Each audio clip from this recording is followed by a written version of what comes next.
Hey there, just wanted to send a quick video to remind us of some 5 keys to be a better remote worker. First off, yourself. You are the best defense.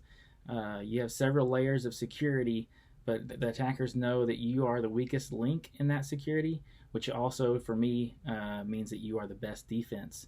Increase your defense by reading phishing emails, reading the emails and looking for those phishing red flags. Be on the lookout for emails, phishing emails that pretend to be from someone that they're not. I suspect we'll be getting emails from World Health Organization, the CDC. It's tax season, so the IRS. Always look out for that Microsoft tech support email. Phishing emails with a sense of urgency, something that's going to make you want to click on something. Look for those.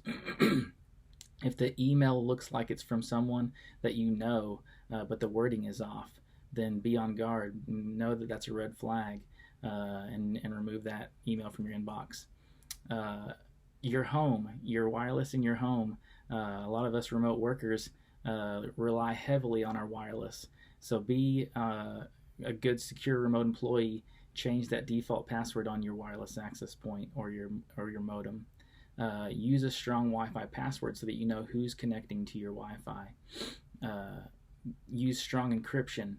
If you're going to enable password on your Wi-Fi, then you're going to be using encryption. So look for that encryption. Choose the option for WPA2. That's the highest level encryption that you can choose on your access point right now.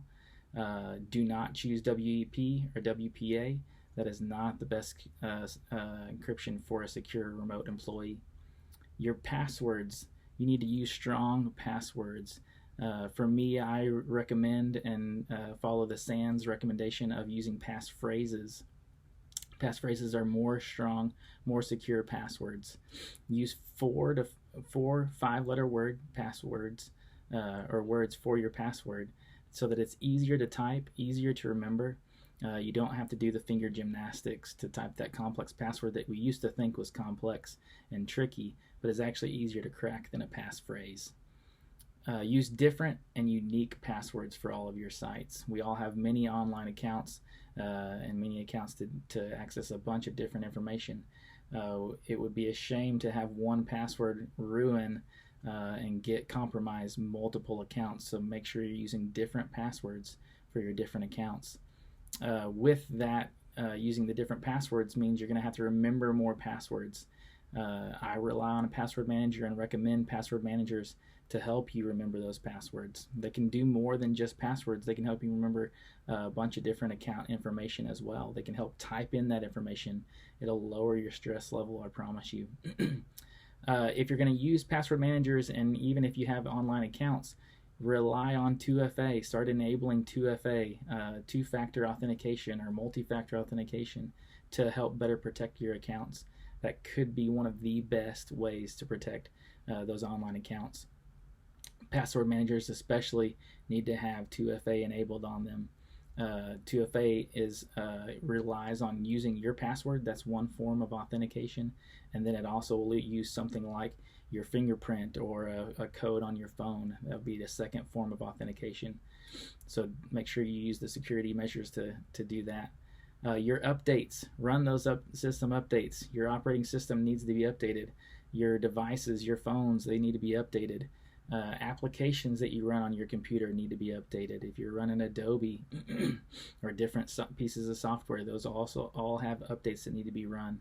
Other devices in your home all have updates. If you're running a home thermostat, home alarm system, the printer, all the different connected devices that are in your home all have updates that need to be run. Make sure you're patching those devices. Attackers are constantly scanning and looking for vulnerabilities out there on the internet. They run manual scans. They can scan the entire internet in minutes. They have automated scans. There's tools out there that are just constantly scanning the internet looking for vulnerabilities. So make sure your systems are do not have those vulnerabilities, and make sure you're running those updates.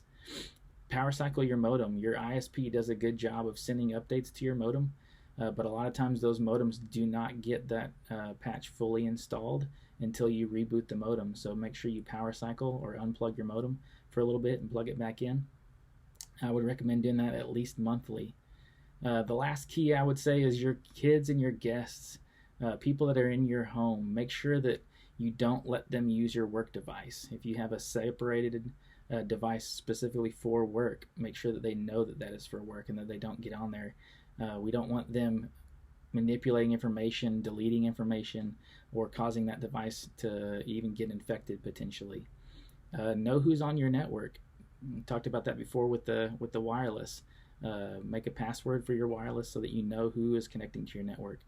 Educate about online safety. It's a good thing. There's a lot of good information out there for good online practices. So educate your family on that. Hopefully this is a good reminder and will help us all be more secure as we work remotely.